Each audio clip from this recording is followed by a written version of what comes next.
Lobolia augĩte atĩ ngari ĩno ĩrutaga wĩra wa gũkua mĩrigo itũra-inĩ rĩa Cabanas gũkũ Nairobi, kũrĩa ekwĩrwo mathiĩte metuĩte mendaga gũkuĩrwo mĩrigo, no thutha ũcio makĩmĩiya na gũkũra mĩtambo ĩrĩ ya kũmenyithia mwene harĩa ngari ĩrĩ, no matimenye atĩ ngari yarĩ na mũtambo wa gatatũ.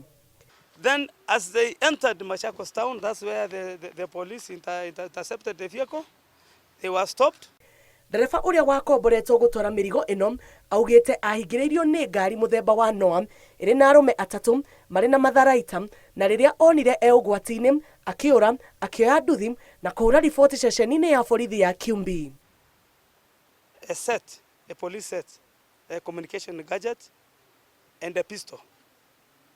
Then the driver sensed danger, took off towards the right and then ran off the road, and the people took the vehicle.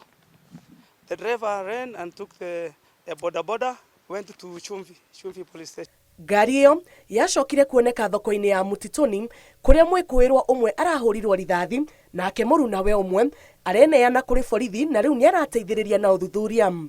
Lobolia augĩte atĩ airĩtu erĩ arĩa marĩ hamwe na ekwĩrwo aya nĩ mahotire kũũra, no maobithaa a borithi nĩ marethana nao. These people were 4 in that vehicle. One of them, the hijackers were 2. One of them was the person who was supposed to remove the tracker.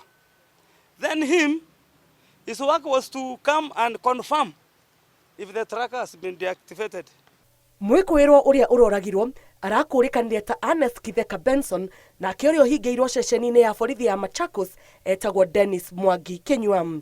Ngĩribotera Inooro TV, njĩtagwo Njambi Wanjaũ.